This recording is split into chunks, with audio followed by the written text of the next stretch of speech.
So I have to admit that while I love the magical girl genre, there are parts of my experience with it that are limited.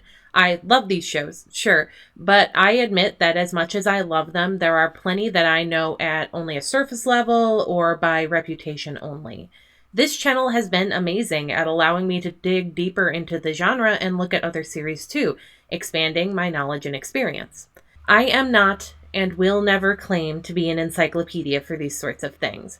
There is stuff that I am sure I will sometimes get wrong, but I still like learning and like exploring the more hidden corners when I can. Lack of translation usually being the thing that gets in the way of me looking at the really obscure stuff. But then, a while back, I got curious. While I have experienced shows of varying quality, what is the worst magical girl show? What's the one we can almost universally point at and go, bad? Obviously, this was going to be something hard to find out because there are so many different perspectives out there that vary so much. So I settled on just about the closest way I could find out a consensus among at least English speaking fans. I took to the tracking websites My Anime List and AniList. Now, let me be clear. This is not a foolproof method of finding things out. These trackers are mostly only used by English-speaking anime fans, limiting the scope somewhat. But then consider that our scope is also limited down to the sort of fans that would be using a website to track their watch habits and scores for anime. That is a narrow subsection of the English anime audience. But it really is the best I've got for this. I'm not going to take my findings as gospel, but I've got to work with what I have access to. So I took both these websites, filtered by Mahou Shoujo, or Magical Girl, sorted by score, and scrolled in the opposite direction of the good stuff that the sorting brought to the top. I stopped when I got to the point where the score ended because everything else had too few scores to even calculate a rating. Funnily enough, both gave me the same answer if I discarded a 5-episode ONA that was the true bottom of AniList. And I did. I wanted something that had at least the standard 12 episodes for a season and aired on TV. With a score of 3.88 on My Anime List and 34% on AniList, I got Mahou Shoujo Naria Girls, a 12-episode show from summer 2016. With both catalogs having them at the bottom, that had to be the one we were going to go with, so I hunted the series down and got watching. And yeah, it's bad. But what I was glad to see is it's not just bad because the production value is low quality or the writing was poorly done. No, it's bad in a host of unique ways, which is way more fun than if it was just a slog to sit through. Naria Girls is a solid 1 or 2 out of 10 show that left me utterly baffled, but did get a solid laugh out of me at least once. I am not above enjoying something that is bad just because it's bad, but when you encounter a case like that, it's something that has to be bad in an interesting way, right? You can't have something that is boring because it's hard to have fun with it in that case. I need something that leaves me confused and bewildered each and every episode. And once I had looked upon this terrible show, I knew I had to share that experience with all of you. So let's take a look at Naria Girls and just what is going on with this weird-ass show.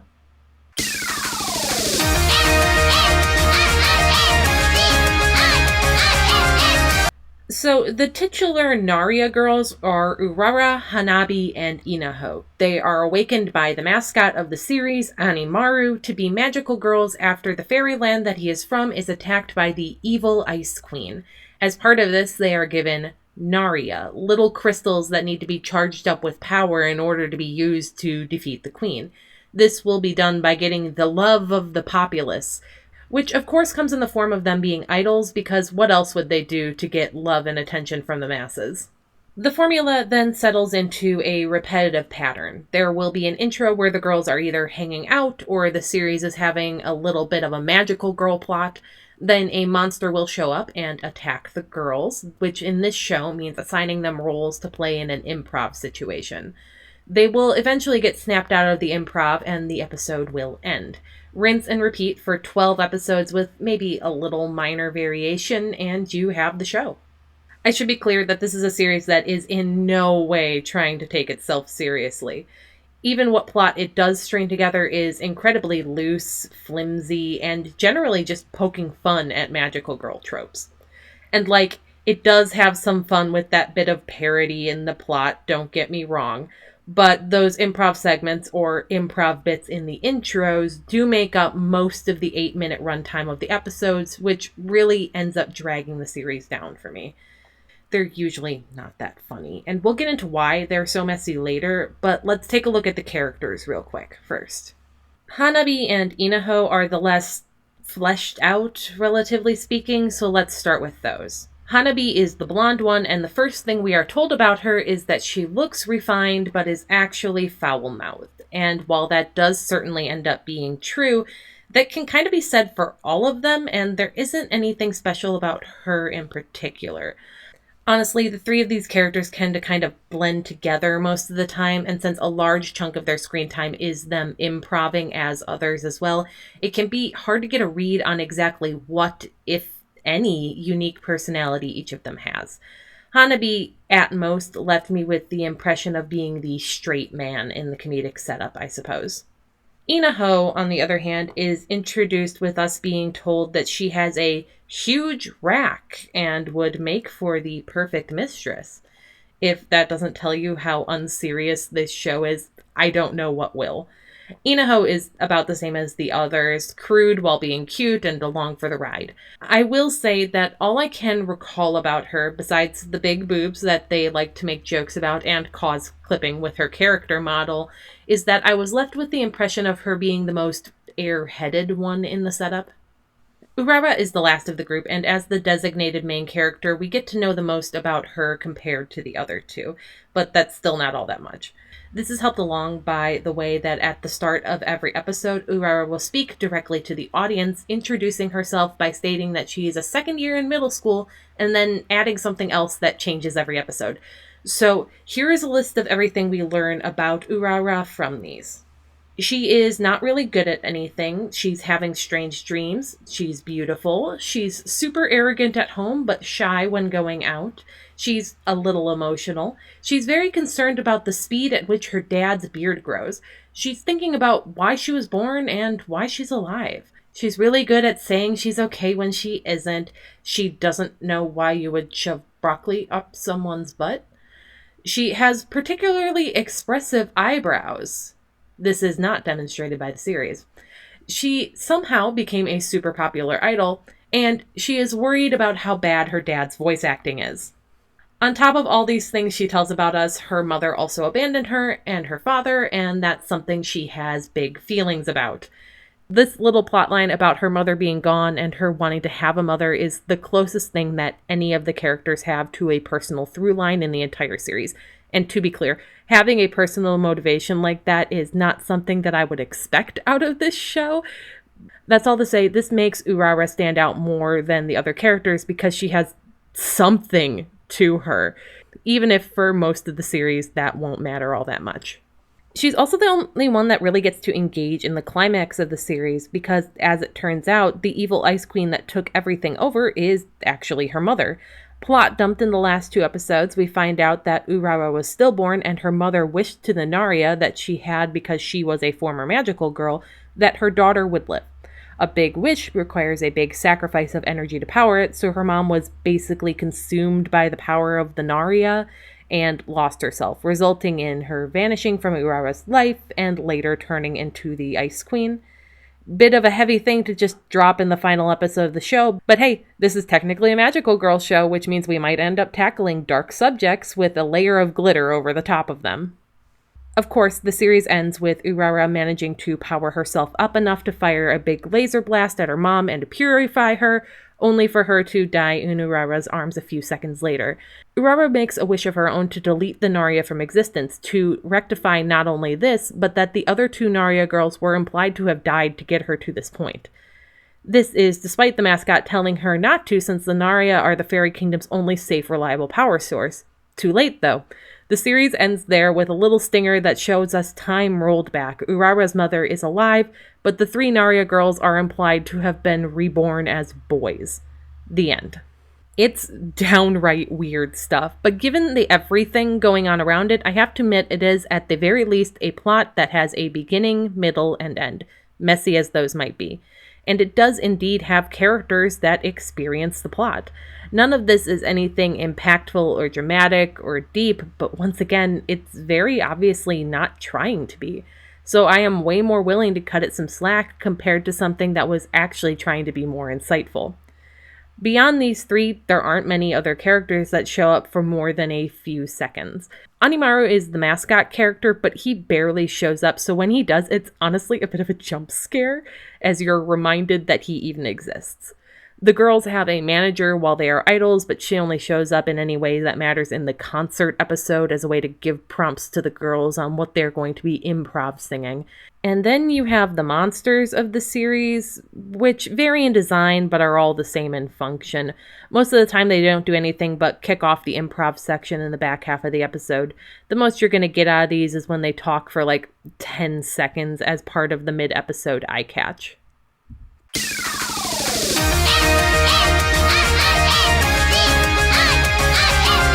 From the very moment that you start watching this show, you can pick up that it was at least partially improvised.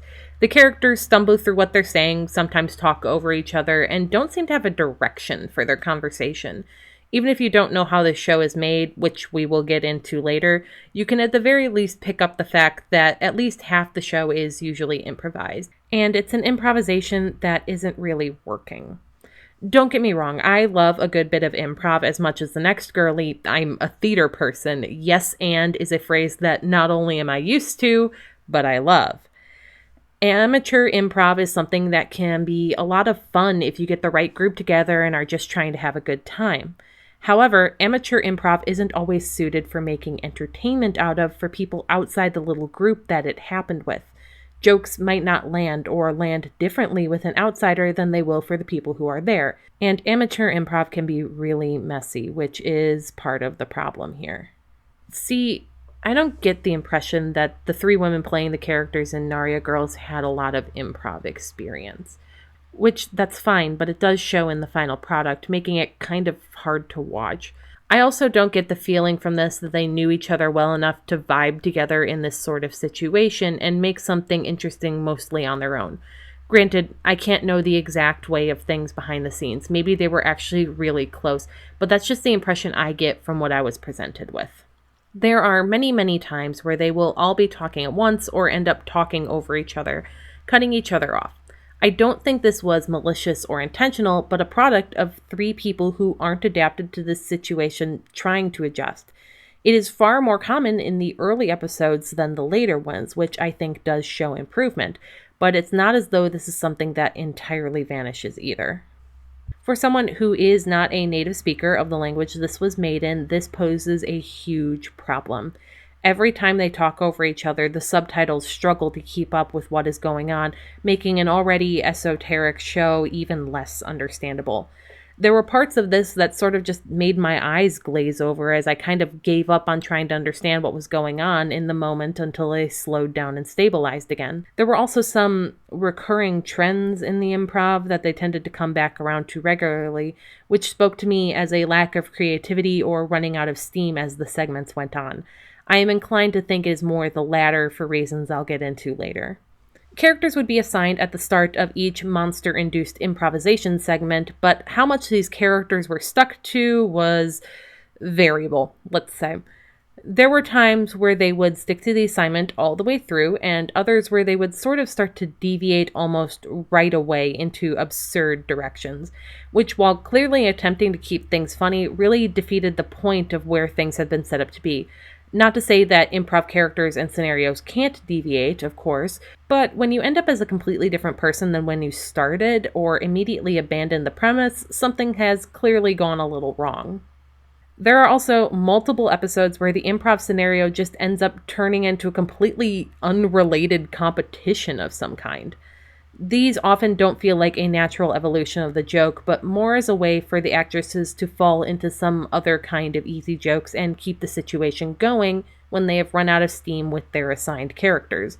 This is a point where you can expect the characters to fall away as the girls just sort of go into the theme of the competition rather than improvising their assigned characters as being the ones who are competing. Something like this cropping up once is fine, but it happens multiple times over the course of the series, rendering it just completely boring as an evolution by the time you reach the end. I never found any of what this series was aiming for as comedy to be very funny, which is a shame. This, however, is not something I will blame entirely on these actresses, since there were other factors that definitely got in the way. I will readily admit I am someone that does not gel with some forms of Japanese comedy. Manzai, for example, isn't really something I've found enjoyment in. Being a language layer removed from comedy is something that can be a huge problem as well, since reading subtitles can really throw off comedic timing.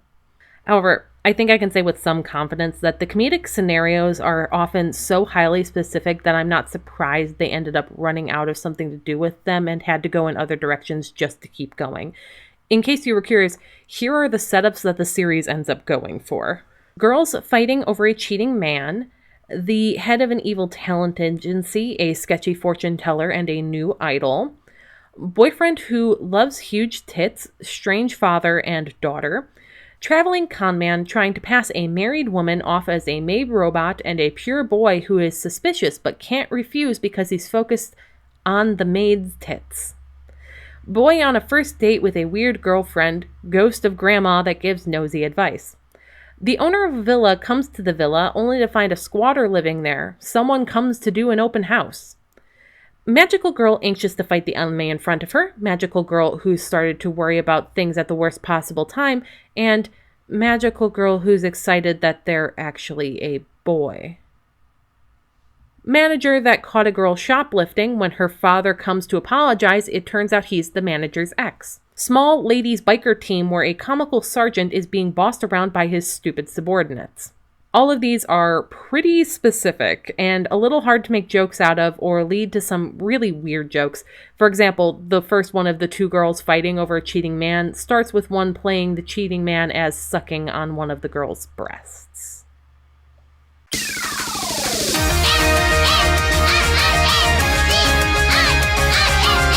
So when I started watching the first episode of this show, I thought the low rating was because it was basically a slideshow. And to be real with you, if the whole thing was just a slideshow of images, I think I would have been fine with that. Like, I wouldn't have given it high praise or anything, but that's passable enough for me to call it a motion comic, at least, you know? I don't think that the artwork in these stills is terribly consistent or very detailed, but it does feel like someone put some effort into it, which I can appreciate. It's not the prettiest girl at the party, but it still got dressed up and did its hair, you know? No, the problem with the visuals of this show comes in the form of the other portion of it, the 3D portion. Now, let me be clear. I don't think there is anything inherently wrong with an anime using 3D or CGI elements. Plenty of shows do this all the time without us really noticing, and even when we do notice, it's also not always something completely terrible. It is, at this point, part of the anime landscape, and studios, for the most part, have adapted to using it in their work. My problems tend to come in with the poor compositing that makes these 3D elements stand out like a sore thumb, or when it feels like there hasn't been an effort to make them actually feel like part of the world of the show. Hell, there are even some shows out there that are fully 3D animated and look great. For example, Studio Orange has been doing some really amazing work with things like Land of the Lustrous and Beastars. So my problem is not inherently that these segments are 3D. It's that they look bad. The colors are washed out compared to the drawn artwork. The backgrounds are completely flat and often not properly scaled to the size of the girls that are in front of them. Their faces are so pale that any definition in them is lost unless they turn to the side. The worst part, though, is the movement. And that's when we have to get into talking about how this one was actually made.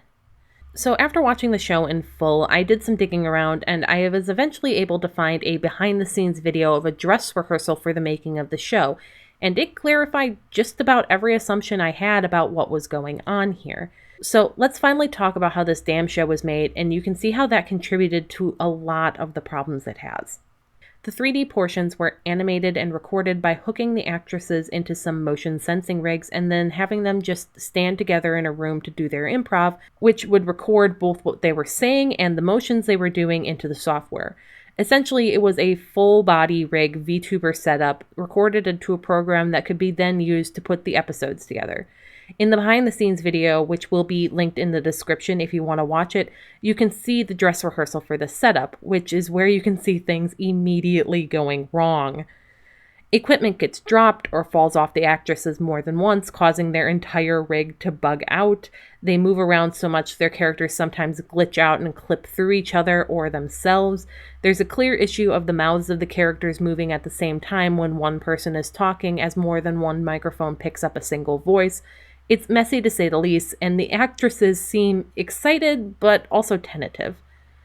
It is hard to find reliable English sources about this show since it was a small production that didn't get a lot of overseas press, but this video did confirm to me something that I hadn't been able to find another source for. This show was live streamed. Well, not the finished show that I watched that aired on TV, but the making of the show was live streamed. The reason there are sometimes weird cuts in the improv segments is because this show is essentially a highlight reel of lengthier live streams, cut down to air on TV with a few flourishes added, like a mid-episode eye catch and other still frame art. As far as I can tell, many of these live streams were archived online at one point, but have since been deleted or privated. It's hard to tell just how long these improv segments went on in reality, but if there are cuts, we can assume they went on for a decently long time, which would explain the way that the actresses sometimes seem to run out of steam or jokes in the episode themselves. I have seen some claims or little single sentence mentions about this being a viewer interactive series, but it's hard for me to find reliable information on just what that meant or entailed. Perhaps that referred to the live stream element of the series, but I can't know for sure, and I'm not interested in wild speculation that I can't source. But knowing how this show was produced, it explains so many of the issues we see in the final product. The characters rocking around a lot on screen, sending them in and out of frame on close-ups, that's an actress rocking on her feet as a way to get out any nervous energy she's feeling, which translates unintentionally into character. The mascot suddenly cutting in and forcing things to move on by ending the improv bit, that's actually the director voicing that character, and he is ending the actual improv scenario that the actresses were doing. The strange close-ups on one single character when they are talking, despite how they move all over the place and their face keeps dipping momentarily out of frame. Maybe the mascot character, who is less rigged than the girls, had his mouth opening and closing as the director's mic picked up an actress's voice, and zooming in on her avoids that being seen. What's funny to me is this is not the first time that this studio/production team has made a show in this manner. They also made a series called GD Fairies, another improvisational show that centered around a group of fairies chatting about various subjects. I only watched like 2 episodes of the thing, but despite being less technically impressive as it features mildly rigged, more chibi-style characters, it did have a bit more energy to it. The characters in that one play off each other better, and there seemed to be more natural banter. It's not to my taste, but I could see how someone could find some enjoyment in it. There's a little something intangible there that makes that show more watchable than Naria Girls, something I couldn't fully put my finger on. Perhaps it's just the cast seemed to get on better in GD Fairies than in Naria Girls. The world may never know. What I do know is that the way this show was produced and created definitely had a distinct impact on the final product, leaving it something I think is going to be pretty unenjoyable for anyone but a very narrow field of people.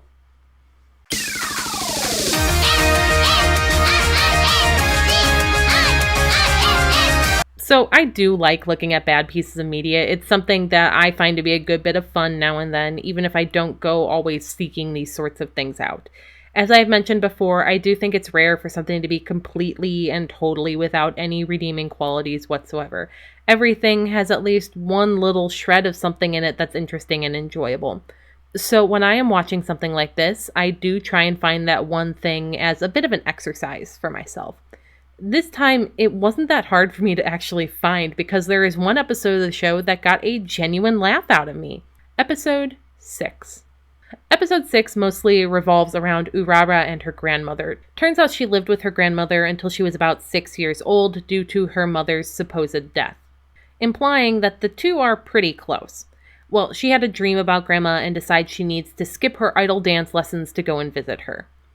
Of course, her two friends come along after an improv segment talking about how they're going to even get there. When they arrive, they find out that apparently Grandma is deathly ill and nobody knew. It is assumed that this illness is the result of a monster attack, and after that episode's improv segment and fight, surely everything will be fixed. No, after they blast away the monster, it just hard cuts to Grandma's funeral. Turns out she was really just sick, and the monster had nothing to do with it, so she bites the dust all on her own while the girls are dealing with the whole magic thing. This single joke and the timing of it had me scream laughing in my bedroom. It was perhaps the best timed thing I had experienced the entire show, and it was the only moment that pulled a genuine laugh out of me. I don't recommend this show at all, but if you're going to watch an episode out of curiosity, episode 6 is the one to watch for the ending alone. Did I mention this smash cut gets wombo comboed into Urara finding out that her mom isn't dead like she thought and actually has just abandoned her?